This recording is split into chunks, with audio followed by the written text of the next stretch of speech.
Assalamualaikum warahmatullahi wabarakatuh. Salam sejahtera untuk kita semua. Om Swastiastu. Apa kabar semua? Jadi pada kesempatan dalam video ini saya akan memaparkan sebuah materi mengenai perbandingan hukum perdata melalui media resume 3 buku. Dan di hal ini ditujukan untuk memenuhi tugas ke-1 mata kuliah hukum perbandingan hukum perdata di bawah bimbingan dosen saya sendiri, yakni Ibu Tuti Rastuti SHMH. Oke, sebelum kita lanjut ke materi selanjutnya, izin memperkenalkan terlebih dahulu. Perkenalkan, nama saya Riko Putra Ramli, NPM 181000290, kelas B, mahasiswa Fakultas Hukum Universitas Pasundan Bandung. Di sini ada 3 buku yang saya gunakan. Yang pertama itu dengan judul Perbandingan Hukum Perdata dengan karangan Dr. Haji Salim HS SH MSS dan Erli Septiana Nurbani SH LLM. Dan yang kedua itu ada Perbandingan Hukum Perdata oleh Profesor R. Suroso SH. Dan yang ketiga itu ada Kapita Selekta Perbandingan Hukum itu oleh Dr. Sunarjati Hartono SH. Nah, oke, kita di sini masuk ke dalam poin-poin penting yang akan kita bahas dalam perbandingan resume 3 buku ini. Yang pertama itu ada apa yang dimaksud dengan PHP, dan yang kedua kegunaan dan manfaat mempelajari PHP itu apa. Dan yang ketiga, PHP termasuk ilmu atau metode. Yang keempat, ruang lingkup hukum perdata, dan yang terakhir kelima, perbedaan antara sistem Anglo-Saxon, sistem Eropa kontinental, dan hukum Islam terkait hukum kontrak dan hukum ekonomi. Masuk kepada poin yang pertama, apa sih yang dimaksud dengan PHP atau perbandingan hukum perdata? Dari buku pertama karangan Dr. Haji Salim, perbandingan hukum perdata atau disebut juga dengan Comparison of Civil Law System. Dalam berbagai literatur nasional maupun internasional tidak ditemukan pengertian perbandingan hukum perdata, tetapi yang ada adalah pengertian tentang hukum komparatif atau comparative law. Comparative law didefinisikan sebagai sebuah perbandingan sistem hukum di dunia. Yang dibandingkan yaitu perbedaan dan persamaannya dari sistem hukum tersebut. Fokus definisi ini yaitu pada perbandingan 2 atau lebih dari sistem hukum, tradisi hukum, aspek tertentu yang terseleksi, dan institusi atau cabang-cabangnya. Lanjut kepada buku yang kedua oleh karangan Profesor R. Suroso SH. Perbandingan hukum adalah ilmu pengetahuan yang usianya masih relatif muda. Perbandingan hukum menjadi lebih diperlukan dikarenakan dengan perbandingan hukum dapat diketahui jiwa serta pandangan hidup bangsa lain termasuk hukumnya, dan dengan saling mengetahui hukumnya, sengketa dan kesalahpahaman itu dapat dihindari, bahkan dapat untuk mencapai perdamaian dunia. Oke, lanjut kepada buku yang ketiga oleh karangan Dr. Sunarjati Hartono SH. Perbandingan hukum adalah suatu metode penyelidikan, bukan suatu cabang ilmu hukum sebagaimana seringkali menjadi ungkapan sementara orang. Metode yang dipakai untuk membanding-bandingkan salah satu lembaga hukum atau legal institution dari istilah hukum yang satu dengan lembaga hukum yang kurang lebih sama dari sistem hukum yang lain. Dengan membanding-bandingkan, maka kita dapat menemukan unsur-unsur persamaan, tetapi juga ada unsur-unsur perbedaan dari kedua sistem hukum itu. Perbandingan hukum itu dapat dilakukan baik di bidang hukum perdata maupun bidang hukum politik. Maka dapat pula dilakukan membanding-bandingkan suatu lembaga hukum di masa yang lampau dengan sifat atau corak lembaga hukum yang sama di masa sekarang. Jadi dapat disimpulkan bahwa perbandingan hukum memberi jasa pada hukum internasional dan hukum perdata internasional dalam hal pembentukan perjanjian-perjanjian. Oke, sekarang kita masuk kepada poin yang kedua, yakni kegunaan dan manfaat mempelajari PHP itu apa sih? Dari buku yang pertama oleh karangan Dr. Haji Salim, manfaat mempelajari perbandingan hukum perdata dapat dibedakan menjadi 2 macam. Ada manfaat teoritis dan manfaat praktis. Yang pertama kita masuk ke dalam manfaat teoritis, itu meliputi yang pertama, penting dalam kerangka pengembangan mata kuliah perbandingan hukum perdata itu sendiri. Yang kedua, penting dalam kerangka proses pembelajaran dalam mata kuliah perbandingan hukum perdata. Karena selama ini proses dalam mata kuliah perbandingan hukum perdata ini hanya membandingkan sistem hukum yang berlaku di Indonesia saja, seperti perbandingan antara hukum perdata dengan hukum Islam dan juga dengan hukum adat. Yang ketiga, penting dalam rangka menganalisis perbedaan dan persamaan hukum kontrak dan hukum perkawinan yang berlaku di negara lain. Yang kedua, kita masuk ke dalam manfaat praktis, itu yang meliputi yang pertama, penting kerangka penyusunan rancangan kitab undang-undang hukum perdata nasional. Karena selama ini hukum perdata yang berlaku di Indonesia masih merupakan produk pemerintahan Hindia Belanda yang ditetapkan pada tahun 1848. Hukum perdata sudah tidak aktual lagi. Dengan adanya perbandingan ini dapat dijadikan bahan rujukan di dalam rancangan KUH Perdata Nasional. Yang kedua, penting dalam kerangka proses penemuan dan penerapan hukum oleh hakim di dalam putusannya. Lanjut ke dalam buku kedua karangan Profesor R. Suroso SH, Fungsi Perbandingan Hukum bagi Pengembangan Ilmu Hukum di Indonesia, bahwa fungsi perbandingan hukum memberi manfaat bagi dunia pengembangan ilmu hukum karena metode ini akan menunjukkan yang pertama, bahwa sistem hukum yang berbeda menunjukkan adanya kaidah-kaidah hukum, asas-asas hukum, serta peranata-peranata hukum yang berbeda. Yang kedua, bahwa sebaliknya tidak jarang terjadi sistem-sistem hukum yang sama sekali tidak ada hubungan atau pertemuan historis, dapat memperlihatkan persamaan-persamaan dan konsep hukum atau asas-asas hukum. Lalu ada fungsi perbandingan hukum bagi pendalaman dan perluasan pengetahuan di bidang filsafat hukum, sosiologi hukum, dan sejarah hukum.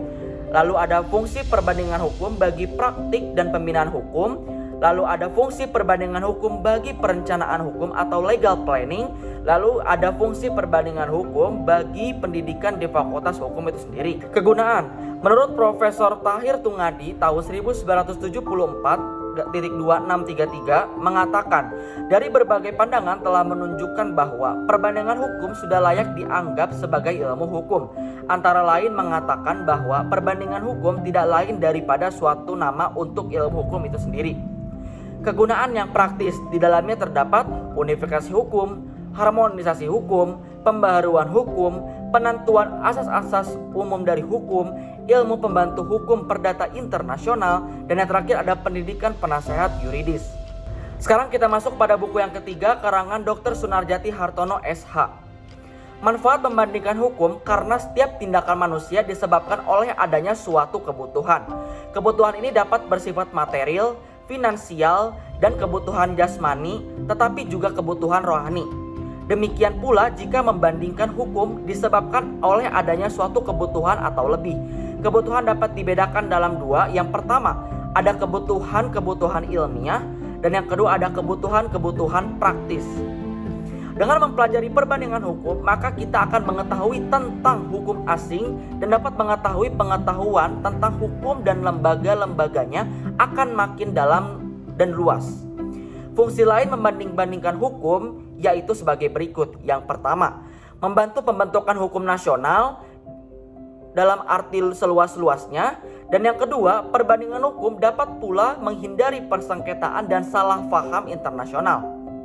Dalam mempelajari perbandingan hukum, kita tidak semata-mata ingin mengetahui perbedaan itu, tetapi yang penting adalah untuk mengetahui sebab-sebab adanya perbedaan-perbedaan tersebut. Untuk itu kita perlu mengetahui latar belakang dari peraturan hukum yang kita jumpai. Kita juga akan melihat adanya persamaan-persamaan mengenai berbagai hal dalam sistem hukum yang lain, karena rasa hukum dan keadilan mengenai hal-hal itu di mana-mana sama. Oke, sekarang kita masuk ke dalam poin yang ketiga. PHP itu termasuk ilmu atau metode.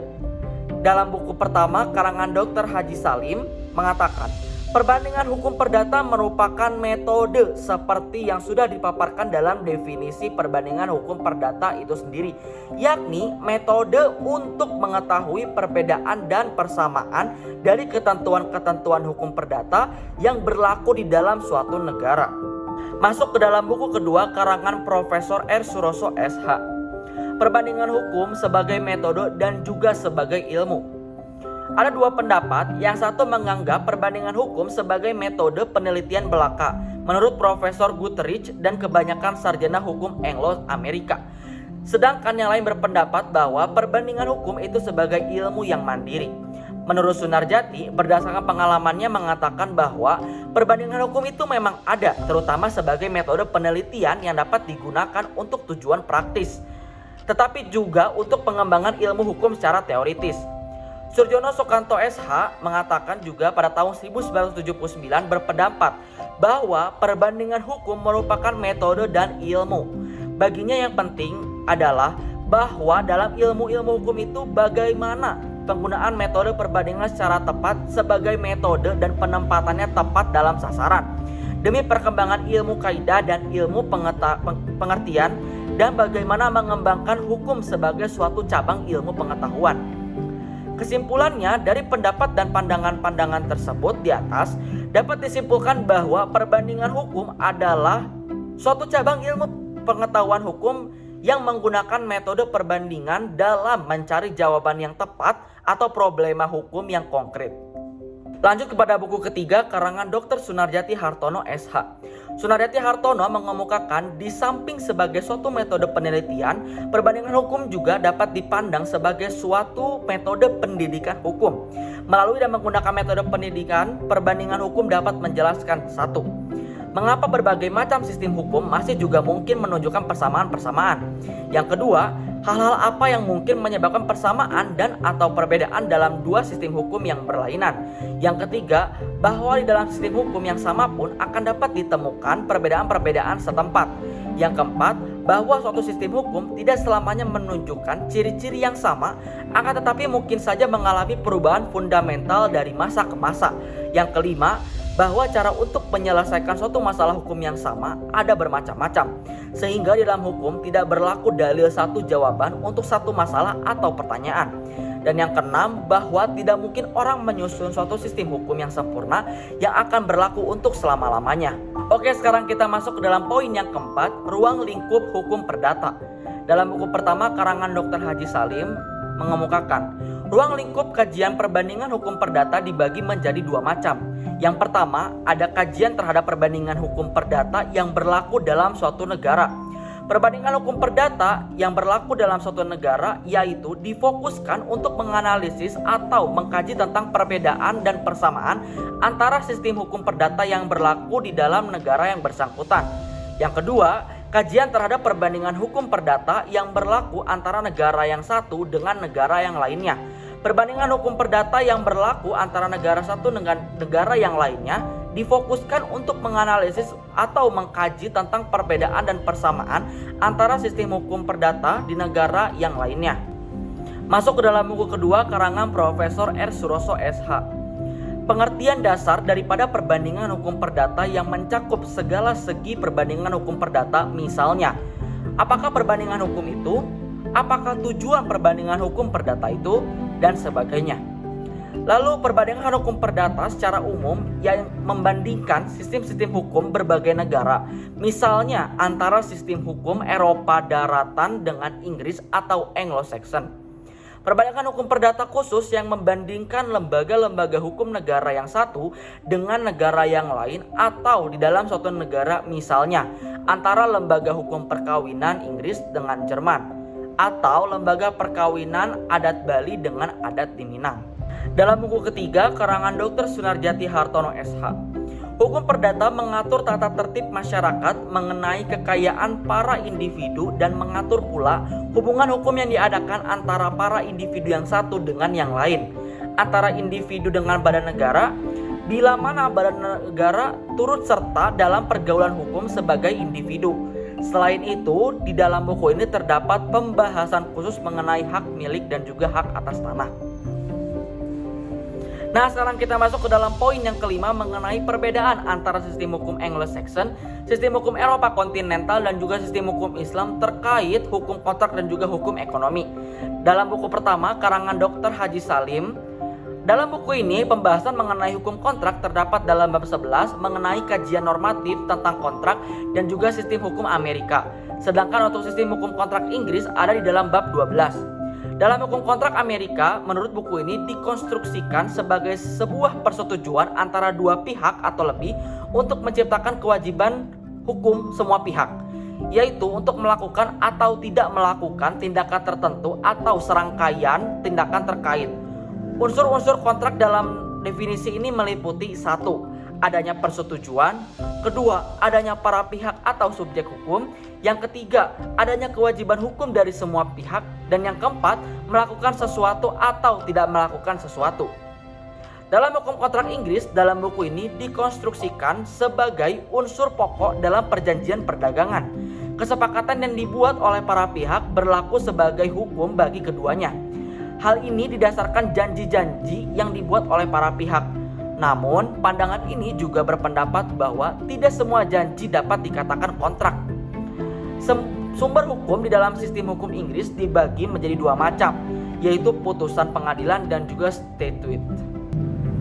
Lanjut kepada buku kedua karangan Profesor R. Suroso SH. Dalam buku ini sayangnya tidak dijelaskan dan tidak membahas mengenai poin kelima ini tentang perbandingan hukum atau perbedaan antara sistem hukum Anglo-Saxon, sistem hukum Eropa kontinental dan juga sistem hukum Islam terkait hukum kontrak dan juga hukum ekonomi. Oke, masuk ke dalam buku ketiga karangan Dr. Sunarjati Hartono SH. Menurut sistem hukum Anglo-Saxon pada buku ini mengenai hak milik ialah bahwa ada barang-barang yang sejak semula tidak dapat dimiliki oleh manusia perseorangan, yaitu seperti gunung, sungai, dan lain sebagainya. Sehingga sejarah hukum Romawi sudah membedakan antara barang yang dapat dimiliki dan juga barang yang tidak dapat dimiliki. Menurut sistem hukum Eropa kontinental pada buku ini, adanya pengaruh dari hukum Prancis dan revolusi Prancis yang berlandaskan liberalisme dan individualisme, hak milik berkembang menjadi suatu hak mutlak. Dalam sistem ini, hak milik sudah diakui mempunyai fungsi sosial. Oke, akhirnya kita sampai dalam tahap akhir video ini. Mohon maaf sebelumnya bila dalam penyampaian saya masih belum jelas dan juga belum baik. Dan semoga kalian semua belum terasa puas sehingga kalian terus mencari dan menggali ilmu-ilmu yang lebih luas. Dan semoga ilmu ini bermanfaat bagi kita semua. Sehat selalu bagi kalian semua yang berada di luar sana. Terima kasih juga atas partisipasinya. Wabillahi taufiq wal hidayah. Wassalamualaikum warahmatullahi wabarakatuh.